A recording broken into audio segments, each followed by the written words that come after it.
Welcome back. We continue with the Borders and Borders hotline on the Ireland Contracting Nightly Sports Call. Bob Pompeani and Ron Cook with you.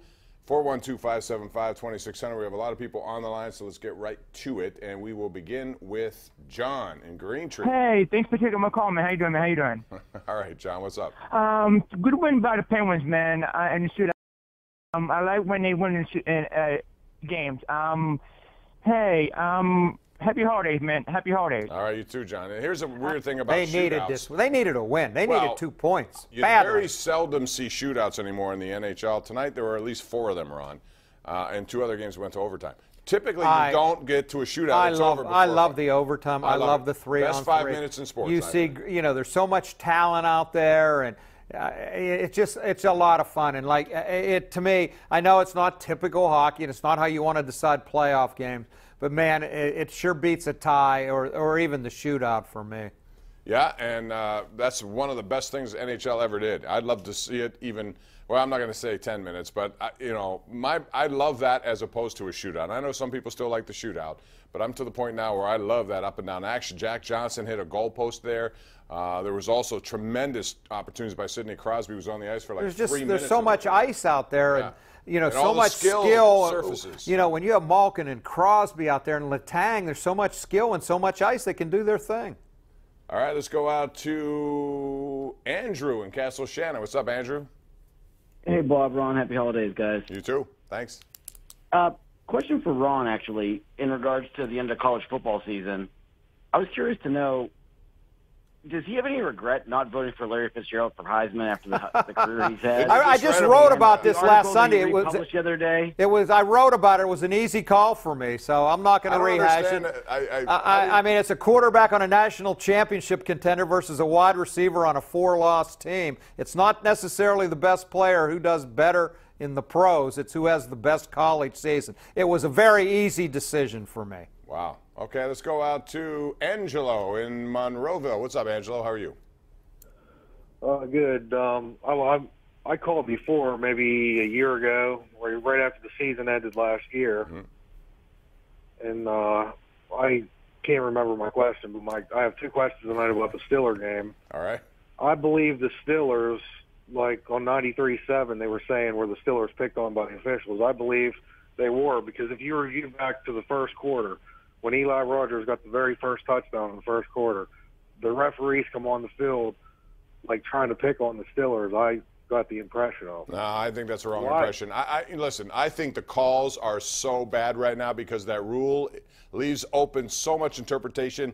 I never saw, Ron, I'm sorry, and there was more video proof that came out tonight, but I never saw it was conclusive. When they called it a touchdown, it was inconclusive on the replay. It took a long time. I don't think you can definitively say that ball hit the ground. And because of that, it should have been upheld. And then you contrast that with some of the ones you've seen. The call has changed, it seems, week to week, and that's what I don't like about it. There's too much gray area there. I thought they got the call absolutely right, and I think it's one of the ridiculous rules in sports.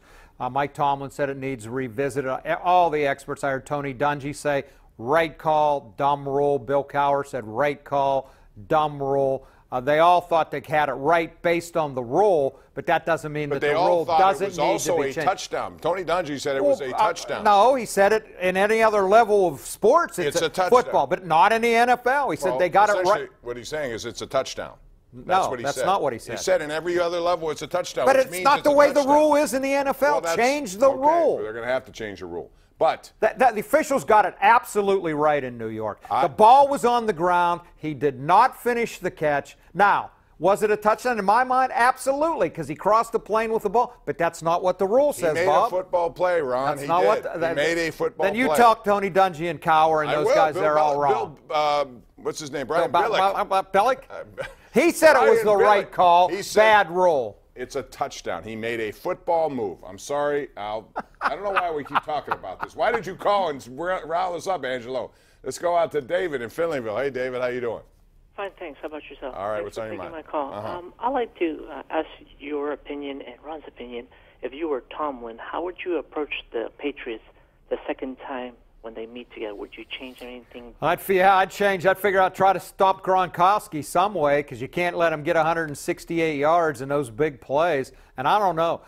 You know, Bob, I've said this. To me, he's the greatest tight end in the history of the NFL. And I'm not sure he's not the single best player in the league right now, because you can't cover him.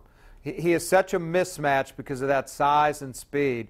And I don't know what they can do. Shazier, would he help? Yeah, maybe. I don't know. Hayden maybe can free up somebody else to help out with him.